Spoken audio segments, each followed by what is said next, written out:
안녕하세요. 컴퓨터 비전 10번째 강의를 시작하겠습니다.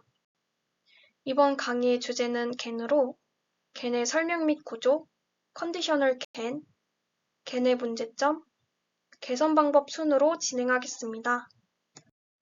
먼저 겐이 무엇인지 알아보기 이전에 겐이 탄생한 이유에 대해서 살펴보도록 하겠습니다. 겐이 생기기 이전 기존의 제너레이티브 모델의 경우 실제와 유사한 어떤 것을 만들기 위해서 확률 분포를 만들어 이전 상태를 고려해 다음 값을 만들어내는 방식을 사용하였습니다. 즉 A라는 사진이 있을 때 사진 좌표 0,0에 어떤 정보가 만약 존재한다고 하면 그 양옆이나 위아래의 데이터가 어떻게 분포되어야 하는지를 전부 계산해서 확률 분포로 근사화시켰습니다. 그러나 생성해야 한다는 것이 만약에 사진이나 그림과 같은 이미지인 경우 너무 방대한 연산이 요구된다는 단점이 있었는데요. 이를 극복하기 위해 탄생한 것이 바로 겐입니다. 개와 고양이의 이미지를 가지고 실제 개와 고양이처럼 보이는 사진을 생성하는 모델을 만든다고 할 때 어떤 것이 실제 이미지고 어떤 것이 가짜 이미지인지 판단하는 기준은 무엇일까요? 만약 학습을 위한 개와 고양이의 이미지가 충분히 없는 경우는 어떻게 해야 할까요? 복잡해 보이는 이 문제들은 겐의 구조를 바탕으로 쉽게 풀어나갈 수 있습니다. 겐은 Generative Adversarial Net으로 게임 이론의 영감을 받아 만들어졌습니다. 겐은 두 개의 네트워크로 이루어져 있는데 이 두 네트워크가 서로 경쟁하는 관계에 있습니다. 두 네트워크 중 하나인 제너레이터는 진짜와 가짜 이미지를 생성합니다. 다른 하나의 네트워크는 디스크리미네이터로 제너레이터가 생성한 이미지가 진짜인지 가짜인지를 판단합니다. 이 두 네트워크는 게임 이론에 기반하여 서로 경쟁하며 성능을 향상시키는 관계에 놓여져 있습니다. 디스크리미네이터는 이미지의 진위 여부를 정확히 판단할 때 로스가 적고 두 네트워크의 경쟁에서 소위 이겼다라고 간주합니다. 반면 제너레이터는 디스크리미네이터가 판별을 잘 해내지 못할 때, 즉 실제에 더 가까운 이미지를 제너레이터가 만들었다면 더 적은 로스를 가지고 이거 소위 이겼다라고 간주하게 됩니다. 겐의 구조에 대해서 더 자세히 살펴보도록 하겠습니다. 겐은 오토인코더에서 스트레이트한 변화가 이루어진 형태를 띠고 있습니다. 기존에 존재하던 오토인코더의 경우 입력을 받아 그것을 레이턴트로 압축시킨 후 다시 압축을 풀려고 했다면 겐의 경우에는 랜덤 레이턴트를 확장시킨 후 디스크리미네이터가 판단 가능하도록 이를 압축시킵니다. 즉 VA 인코더와 디코더를 형성한 모델이 겐에서의 제너레이터와 디스크리미네이터와 같다고 볼 수 있습니다. 제너레이터의 입력은 일종의 랜덤 노이즈 벡터입니다. 여기에서 랜덤 노이즈란 고양이의 이미지 중에서도 고양이가 뛰거나 앉거나 일어선다 등 특정 기준에서 작은 랜덤적인 변화를 의미합니다. 벡터는 멀티베리언트 가우시안으로부터 샘플링됩니다. 이를 통해 제너레이터는 임의의 노이즈에 특정 의미를 할당해 매번 같은 아웃풋을 내지 않도록 학습하게 됩니다. 이러한 임의성, 랜덤니스를 주지 않는다면 제너레이터는 매번 똑같은 아웃풋을 내고 디스크리미네이터는 항상 겐 게임에서 승리하게 될 것입니다. 앞에서 말한 랜덤니스를 위해 레이턴트 벡터가 얼마나 큰지 어떤 디스트리뷰션을 토대로 샘플링할지를 정해야 합니다. 제너레이터 아키텍처의 경우 인풋과 아웃풋으로 레이턴트를 사용하는데요. 이때 동일한 크기와 형태를 갖는 텐서를 사용해야 합니다.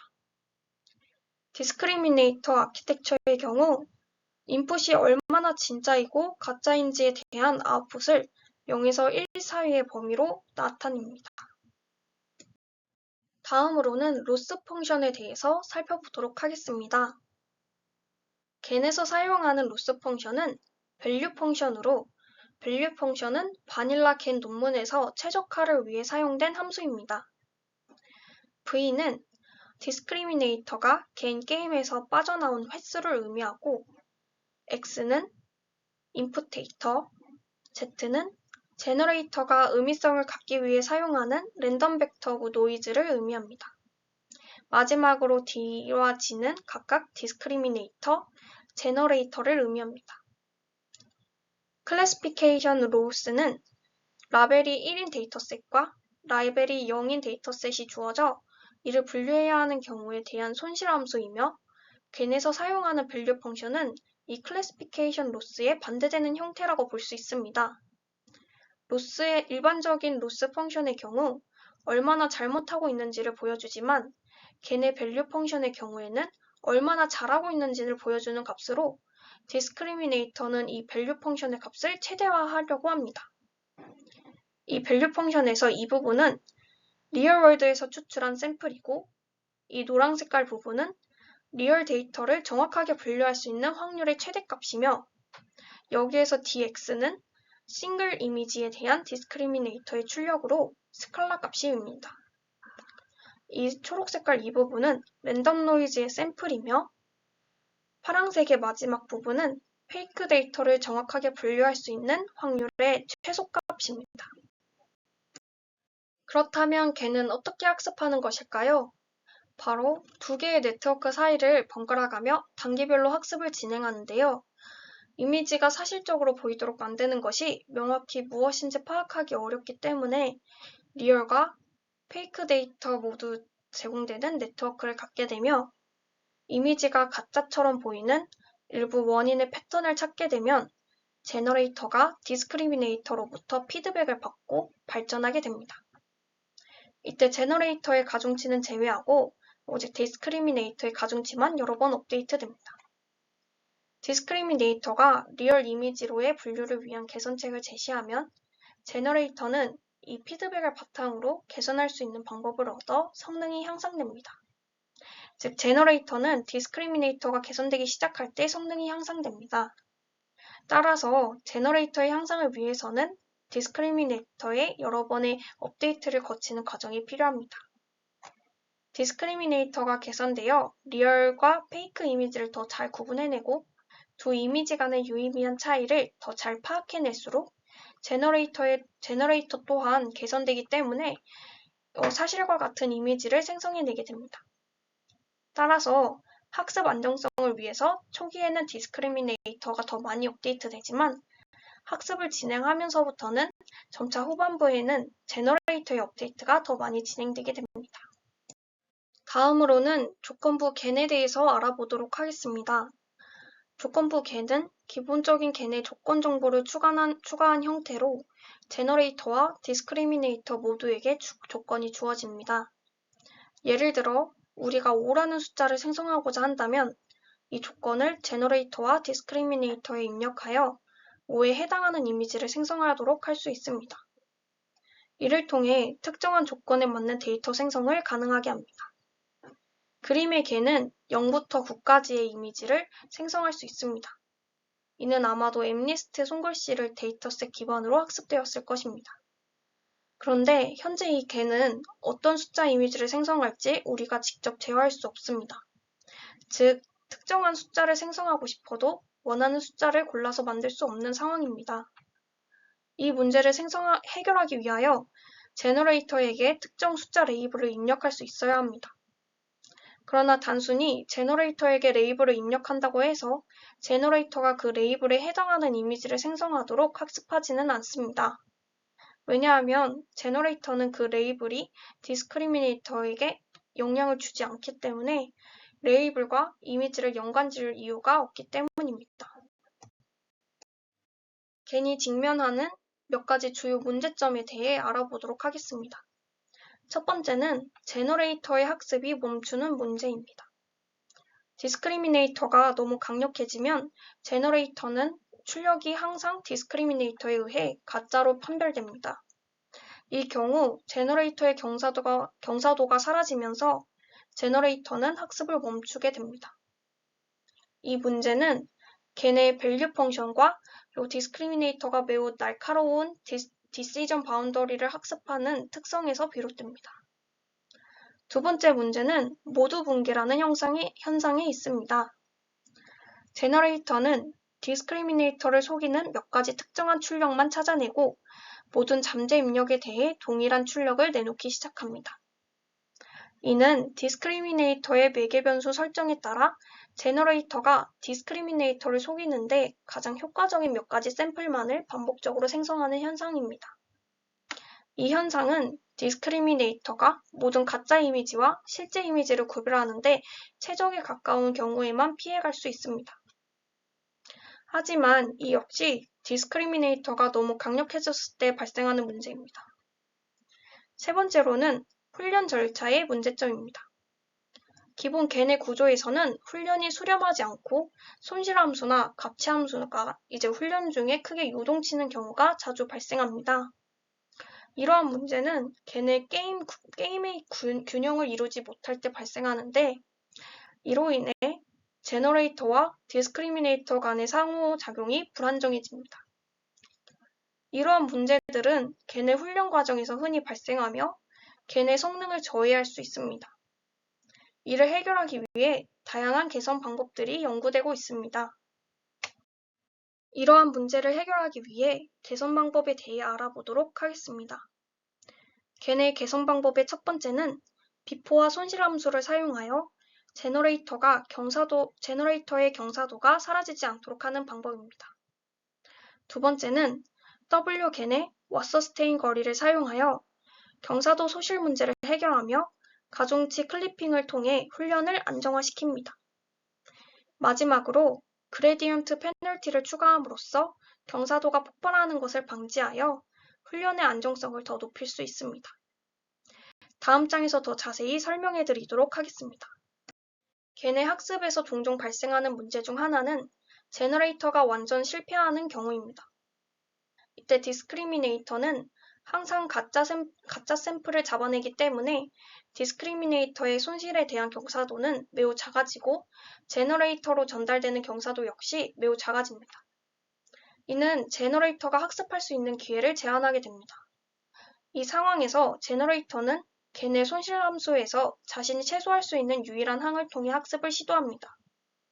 중요한 점은 제너레이터는 디스크리미네이터가 실제로 데이터를 어떻게 분류하고 있는지를 바꿀 수 없고 오직 가짜 데이터를 어떻게 분류하는지만 바꿀 수 있다는 것입니다. 이 문제를 해결하기 위해 우리는 제너레이터의 목표를 약간 변경할 수 있습니다. 이전에 최대화하려고 했던 양을 최대화하는 대신 그 반대를 최소화하는 방식으로 접근하는 것입니다. 이제 디스크리미네이터가 가짜 예제를 정확하게 분류할 때 경사도가 더 커지게 됩니다.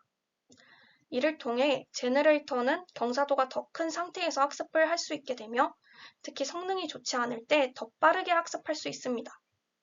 이 변경사항은 최초의 갠 논문에서 제안되었지만 지나가는 언급으로만 다루어졌습니다. 이 방법은 제너레이터의 경사도를 충분히 확보하여 학습 속도를 개선하고 제너레이터가 더욱 효과적으로 학습할 수 있도록 도와줍니다. W개는 개내 성능을 개선하기 위해 고안된 방법으로 수학적으로 제너레이터의 경사도가 너무 작아지지 않도록 보장해줍니다. 깊은 수학적 배경은 다루지 않겠지만 이 접근법이 개내 학습 문제를 해결하는 중요한 방법임을 알아두시면 좋겠습니다. W개내 설정은 기존 갠과 거의 동일하지만 몇 가지 중요한 변경사항이 있습니다. 첫 번째는 레이블을 변경하는 점입니다. 기존의 갠에서는 실제 이미지를 1, 가짜 이미지를 0으로 레이블링했지만 W갠에서는 실제 이미지를 1, 가짜 이미지를 -1로 설정합니다.